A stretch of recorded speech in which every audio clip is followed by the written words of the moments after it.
हरे भरे खेतों और नीले आसमान से घिरे एक गांव में नदी के किनारे एक छोटी सी कच्ची झोपड़ी थी। झोपड़ी बहुत साधारण थी। उसकी दीवारें मिट्टी से बनी थी, छत पर सूखी घास और फूस डली थी और बरसात में अक्सर छत टपक जाती थी। यही झोपड़ी गरीब मजदूर रामनाथ का घर था। रामनाथ गांव का सबसे गरीब आदमी माना जाता था। उसके पास न तो खेती करने लायक जमीन थी और न ही कोई बड़ी कमाई का साधन। वह गांव के अमीर किसानों के खेतों में मजदूरी करके किसी तरह अपने परिवार का पेट पालता था। उसकी पत्नी गीता दिन भर घर और बच्चों का ख्याल रखती और समय मिलने पर गांव की औरतों के कपड़े सीने का काम कर लेती थी। उनके 2 छोटे बच्चे थे, बड़ा बेटा सूरज और छोटी बेटी राधा। नदी का किनारा उनका घर होने के साथ साथ उनकी उम्मीदों का भी आसरा था। सूरज और राधा रोज वहीं खेलते, मिट्टी के घरौंदे बनाते और नदी में कागज की नावें बहाते। बच्चों की मासूमियत से भरी हंसी सुनकर रामनाथ और गीता अपनी गरीबी थोड़ी देर के लिए भूल जाते। परंतु नदी किनारे घर होने के अपने दुख भी थे। हर बरसात में नदी का पानी बढ़ जाता और झोपड़ी में घुस आता। कई बार उन्हें अपनी झोपड़ी छोड़कर गांव के ऊंचे स्थानों पर शरण लेनी पड़ती। फिर जब पानी उतरता तो मिट्टी की दीवारें आधी टूट चुकी होती। हर साल रामनाथ नई दीवारें गढ़ता, छत सुधारता, लेकिन गरीबी में ये काम आसान नहीं था। रामनाथ का सपना था कि एक दिन वह पक्के घर का मालिक बने, ताकि उसके बच्चों को कभी भी पानी और तूफान से डरकर भागना न पड़े। मगर सपना सपना ही लगता था। दिन भर मजदूरी के बाद भी जो कुछ कमाता, उसमें से आधा तो राशन और कपड़ों में खर्च हो जाता। एक बार की बात है, बरसात बहुत भयंकर आई।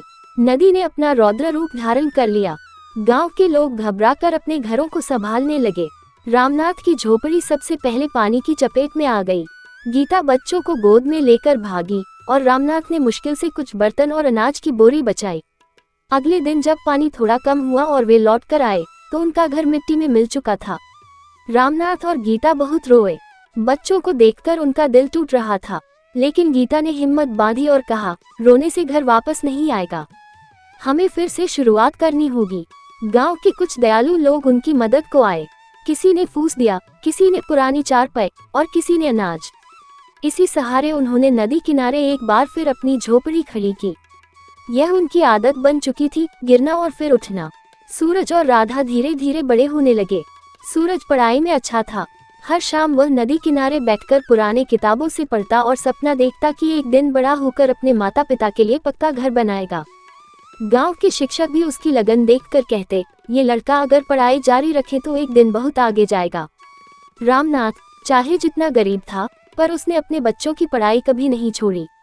उसने अतिरिक्त मजदूरी की, रात को भी खेतों की देखभाल का काम लिया ताकि बच्चों की फीस भर सके।